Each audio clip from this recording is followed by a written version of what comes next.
Hello বন্ধুরা, আজ Saturday, আজ আমার ছুটি থাকে। তো আজকে একটা ভিডিও করব ভেবেছিলাম, সেটা হচ্ছে একটা গাড়ি নিয়ে।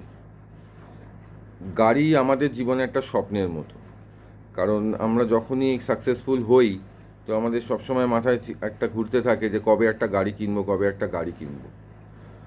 তো গাড়ি কেনার আগে আমরা সবাই দেখেছি কি, আমরা ইউটিউবে যাই, গিয়ে বিভিন্ন ভিডিও সার্চ করি কোন গাড়িটার কী পারফরমেন্স আছে, কেমন রিভিউ।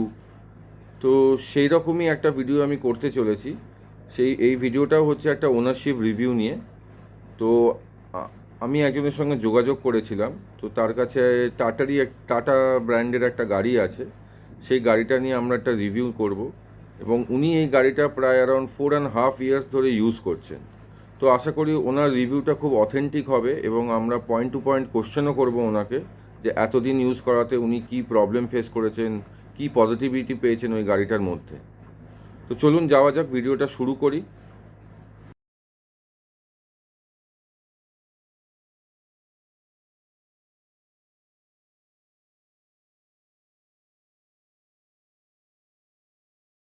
আমাদের সঙ্গে চলে এসছেন, ওনার নাম মিস্টার জয়ন্ত ভদ্র। Sir, welcome. তো স্যার, আপনার এই গাড়িটার মডেলটা কি একটু যদি আমাদের ভিউয়ার্সদের বলেন। এটা টাটা অ্যালট্রস এক্স জেড। তখন সেই সময়ই এটা টপেস্ট মডেল ছিল। এক্স জেড ও তখনও বেরোয়নি। Okay sir.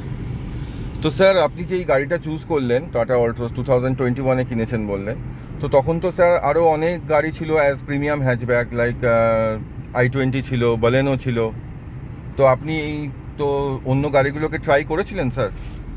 ইনফ্যাক্ট যে সময় আমি গাড়ি কিনেছি সেই সময় আমার ইচ্ছে ছিল হয় প্রিমিয়াম হ্যাচব্যাক বা সেডান ক্লাসের কিছু নেওয়ার।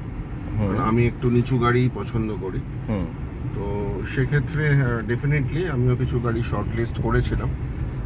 আনফর্চুনেটলি একটা স্পেসিফিক ব্র্যান্ডের গাড়ি আমি খুব একটা পছন্দ করি না, তো আমি সেই ব্র্যান্ডটা কনসিডার করিনি। এই মুহূর্তে নামটা আমি বলছি না। যেগুলোকে আমি কনসিডার করেছিলাম সেই গাড়িগুলোর নাম বলতে পারি। ফার্স্ট ছিল ডেফিনেটলি i20, সেকেন্ড ছিল গ্লান্সা, তার সাথে ছিল হুন্ডাই এরি, আরেকটি গাড়ি অরা, টাটার দুটো গাড়ি, এটা অ্যালট্রোজ আর টিগর।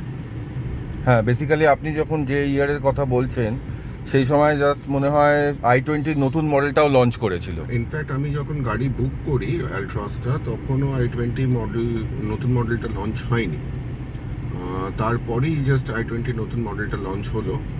তো আমি এটাই ভেবেছিলাম যদি সেরকম কিছু মনে হয় then I will go for i20, but যখন দেখলাম i20 এবং স্পেসিফিক্যালি টেস্ট ড্রাইভ নিতে গিয়ে বসে আমার কাছে অ্যালট্রোজের সিট এবং ইন্টেরিয়ারটা অনেক বেটার মনে হয়েছিল।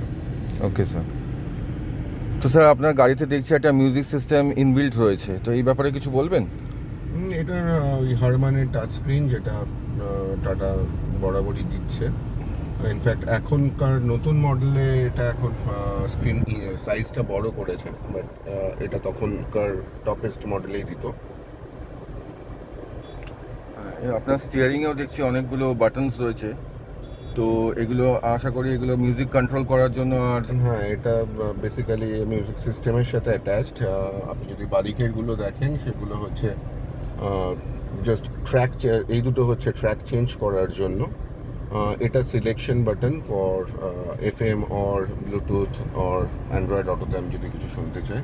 এগুলো যেরকম ভলিউম কন্ট্রোলের বাটন। ইন অ্যাডিশন এটাতে একটা ফিচার আছে, সেটা হচ্ছে ভয়েস কন্ট্রোল। জাস্ট লাইক অনেক গাড়িতেই আছে, আপনারা হয়তো পুরোনো কিছু ভিডিও যদি দেখেও থাকেন দেখতে পাবেন। এসি টেম্পারেচার ডাউন করা যায়, বা স্পেসিফিক কারোর নাম অ্যানাউন্স করে তাকে ফোন করা যায়।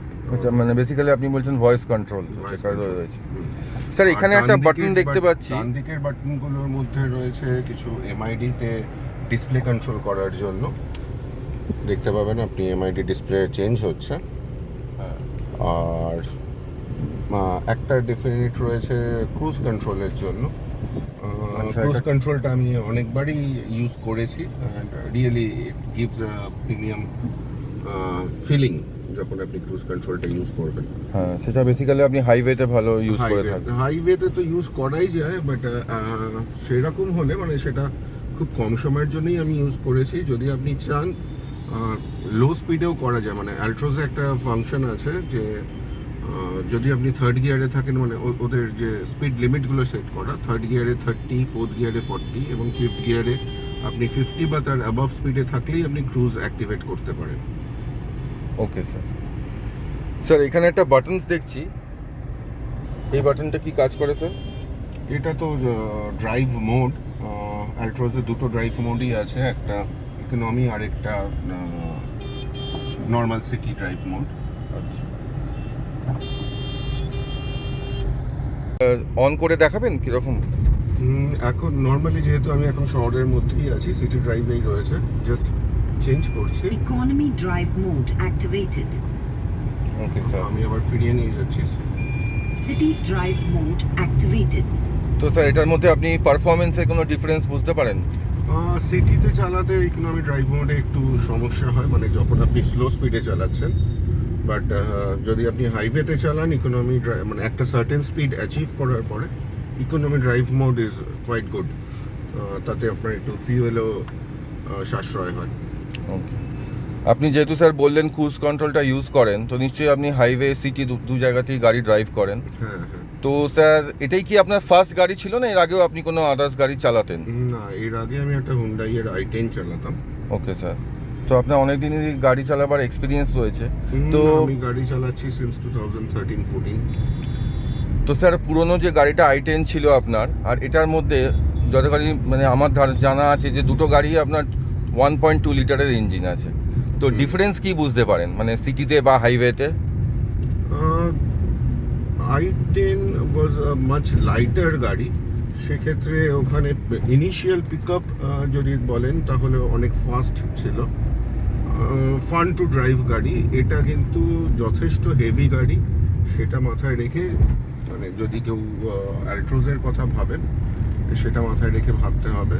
এবং ডেফিনেটলি এটার ওই মানে ইনিশিয়াল পিক আপটা যেটা অনেকেই কমপ্লেন করেন, I would not say it is a complain, but এটা যেহেতু এত হেভি একটা গাড়ি যে আপনাকে এরকম একটা সেফটি 5 স্টার সেফটি রেটিং রয়েছে গাড়িটার, এরকম একটা সেফটি প্রোভাইড করে, হয়তো তার জন্যই একে এরকম ওয়েটি হতেই হবে। তো সেক্ষেত্রে আমি বলবো মানে ফান টু ড্রাইভ যদি আপনার মাথায় থাকে তাহলে এটা ঠিক নয়, বাট আদারওয়াইজ বিশেষ করে হাইওয়েতে when you reach a certain speed, say around more than 90 or 100, সেক্ষেত্রে i10-এ একটা প্রবলেম ছিল, মানে আমার মনে হয় অ্যাজ এ ড্রাইভার একটু কনফিডেন্স লুজ হয়ে যেত যে হয়তো আমি ঠিক পজিশনে গাড়িটাকে স্টপ করতে পারবো কি পারবো না। কিন্তু এই গাড়ির ক্ষেত্রে আমি আপ টু 140 স্পিড তুলে গাড়ি চালিয়েছি। সেক্ষেত্রে মানে আপনার কনফিডেন্স লুজ করার কোনো জায়গা নেই। আরেকটা সব থেকে ভালো জিনিস সেটা হচ্ছে একটু বেশি দিন গাড়ি যদি চালান আপনারা, যারা চালাচ্ছেন তারা বুঝতে পারবেন একটা স্টিয়ারিং ফিডব্যাকের ব্যাপার থাকে যারা আমরা ড্রাইভ করি, সেই জায়গাটায় i10-এর সত্যি এরকম কোনো আমি ইয়ে পাইনি, মানে যেখান থেকে মনে হয়েছে যে এবার আমার আর স্টিয়ারিং থেকে কিছু ফিডব্যাক পাচ্ছি বা কিছু। কিন্তু এক্ষেত্রে স্টিয়ারিং ফিডব্যাকটা খুব ইম্পর্ট্যান্ট, এবং আপনি নিজে বুঝতে পারবেন যে আপনি ওই স্পিডে এক্স্যাক্টলি কি লেভেলে গাড়িটা চালানো উচিত। স্যার সাসপেনশন নিয়ে যদি কিছু বলেন। Suspension quality is quite good, সেটা নিয়ে এই মুহূর্তে সেটা আমরা এই অনেকগুলোই বাম্প পেলাম আসার সময়, আশা করি আপনি নিজেও বুঝতে পারলাম, এবং কোনো সাসপেনশন থেকে কোনো অ্যাবনর্মাল সাউন্ডও পেলাম না। It is already more than 4.5 years কার। যদিও খুব মারাত্মক বেশি চলেনি, কারণ মোস্টলি আমি সিটি ড্রাইভই করি, maybe once in a week সেরকম হলে কিছুটা হাইওয়ে ড্রাইভ হয়।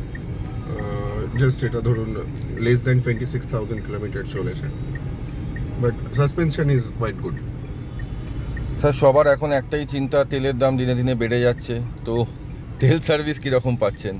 না, মাইলেজ নিয়ে যদি আপনি ভাবেন তাহলে আপনাকে অন্যান্য ব্র্যান্ডের কথা হয়তো ভাবতে হবে। মাইলেজ কিন্তু এই গাড়িতে খুব বেশি নয়, মানে আপনি যদি একটা 1.2 লিটার ন্যাচারালি অ্যাসপিরেটেড গাড়ির কথা ভাবেন সেক্ষেত্রে আমি যেটা পাচ্ছি সিটিতে depending on the traffic maximum 11, it varies between 9 and 11 but never more than 11। আমি বলছি কিন্তু ফুল এসি অন করা অবস্থায়, কারণ আমি ইন জেনারেল এসি বন্ধ করে গাড়ি চালাই না। ওকে Whereas in highway it varies from 15 to sometimes আমি 19 অবধিও পেয়েছি in winter season. স্যার আপনার i10টা ছিল 4 সিলিন্ডার আর এটা 3 সিলিন্ডার, তো ভাইব্রেশন নিয়ে কি বলবেন? হয়তো এটাতে একটু আছে vibration, but when you are driving the car আপনি সেটা ফিল করতে পারবেন না। জাস্ট যখন দাঁড়িয়ে আছে হয়তো একটু মনে হবে, বাট এই গাড়িটাতে আরেকটা ফিচার রয়েছে, সেটা হচ্ছে আইডল স্টার্ট স্টপ। আমি যখনই কোনো সিগন্যালে দাঁড়িয়ে পড়ি সেক্ষেত্রে আইডল স্টার্ট স্টপটা অন থাকলে বা এনেবল থাকলে গাড়ির ইঞ্জিন বন্ধ হয়ে যায়, আবার যে মুহূর্তে আমি ক্লাচ করছি সাথে সাথে স্টার্ট হয়ে যায়। ওকে স্যার, নেক্সট স্যার একটাই লাস্ট প্রশ্ন আপনাকে। 2021-এ আপনি এই গাড়িটা কিনেছিলেন, আজ টাটা অল্ট্রোজের নতুন মডেল রিসেন্টলি লঞ্চ করেছে, লুকসে অনেকটাই চেঞ্জ করেছে, ইন্টিরিয়ারেও অনেক চেঞ্জ হয়েছে। তো আপনাকে যদি সেম বাজেটে, বা বাজেট একটু ডেফিনেটলি বাড়াতে হবে তার জন্য, বাট যদি সেম চুজ করতে বলা হয় যে নতুন গাড়ি নেবেন, তাহলে আপনি কি টাটা অল্ট্রোজেই যাবেন না অন্য কিছুর কথা ভাবছেন? না দেখুন, যেহেতু আমি এই গাড়িটা অলরেডি চালিয়েছি, হয়তো আবার রিপিট করতে চাইবো না, মানে সেম মডেল বা সেম নাম। আদারওয়াইজ আমি যদি আবার ওই ফার্স্ট টাইম বায়ার হই, সেক্ষেত্রে Altroz will be my first choice. Same ব্র্যান্ডের তো স্যার আলাদা গাড়িও রয়েছে, ধরুন আপনার হ্যারিয়ার আছে। না, ইনফ্যাক্ট আমি আপনাকে প্রথমে শুরুর দিকেই বললাম যে আমি একটু নিচু গাড়ি পছন্দ করি, তো সেক্ষেত্রে কার্ভ বা হ্যারিয়ার বা Nexon would not be my first choice. But আপনার চয়েসটা এই কারণে না হবে না তো, কি টাটার সার্ভিস নিয়ে? কেন সবারই একটা কন্ট্রোভার্সি চলে যে টাটার সার্ভিস নিয়ে। এটা আমি বহু জায়গায় শুনেছি, আমিও দেখেছি ফেসবুকে, বাট স্পেসিফিক্যালি আমি আপনাকে বলি, আমি গাড়িটা কিনেছিলাম টাটারই কেবি মোটরস বলে একটা ডিলারের কাছ থেকে। Okay sir. এবং লাস্ট 4.5 ইয়ার্স আমি যে সার্ভিস করিয়েছি পুরোটাই কেবি মোটরসের সার্ভিস সেন্টার থেকে, which is there in Park Circus area. তো আজ অবধি আমি এটুকু বলতে পারি, সার্ভিস নিয়ে কোনো ইস্যু আমি ফেস করিনি।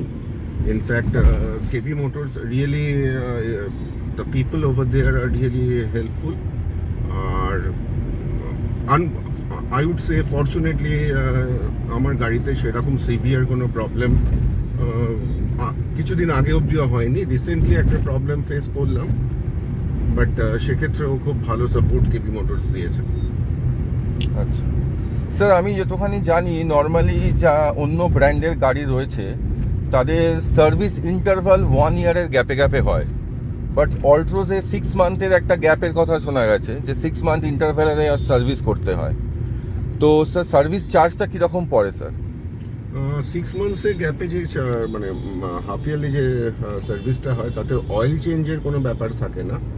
ওরা জাস্ট কিছু ওদের general checkup, normal checkup, health checkup ওই টাইপের ওরা বলে, তা সেটা ওরা করে থাকে। এইটা যেটাতে অয়েল চেঞ্জ হয় না, that will cost you something around 2.5K। Okay. আর যেটাতে অয়েল চেঞ্জ হয় সেটা মোটামুটি ওই 7.5K মতো পড়ে। তো অ্যানুয়াল আপনি যদি বাজেট নিয়ে চলেন 10,000 রুপিস, তো that will be sufficient enough আপনার জন্য।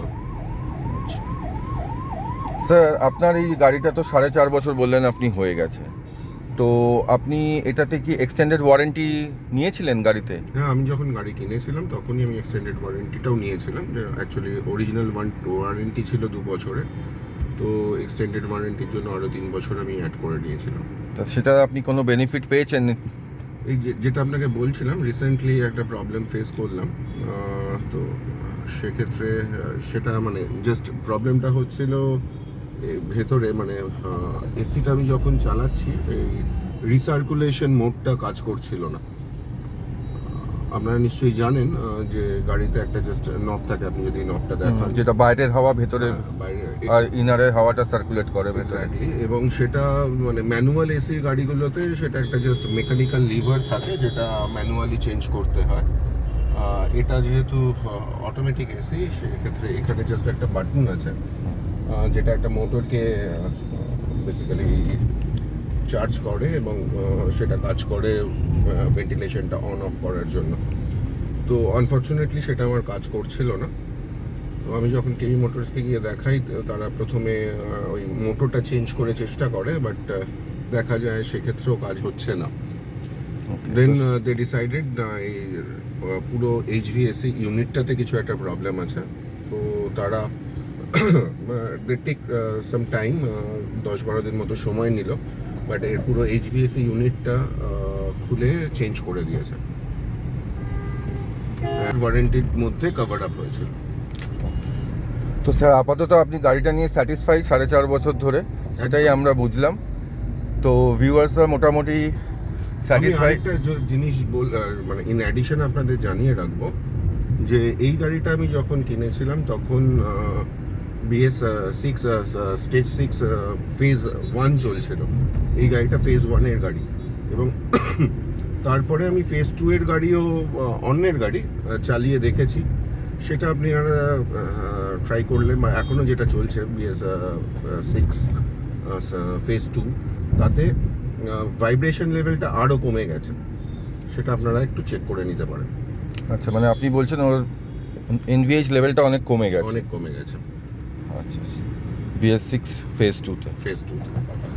ঠিক আছে স্যার, থ্যাংক ইউ আপনার এই রিভিউগুলো দেওয়ার জন্য। কাস্টমারদের যারা নতুন গাড়ি কিনবে বা সেকেন্ড হ্যান্ড অল্টোজের কথা ভাবছে, তাদের অনেক হেল্প হবে আপনার এই রিভিউটা থেকে। আপনারা যদি সত্যি এরকম কোনো, মানে যারা স্পেসিফিক্যালি আমি বলবো যারা সেকেন্ড হ্যান্ড অল্ট্রোজ যদি কেউ কিনতে চান, যদি এরকম কোনো গাড়ি পান যেটা খুব বেশি দিন হয়নি, মানে বেসিক্যালি ফেজ 2 এর গাড়ি, আর ফেজ 2 লঞ্চ হয়েছিল 2021 এর মিডলে, তো আপনারা ভাবতে পারেন।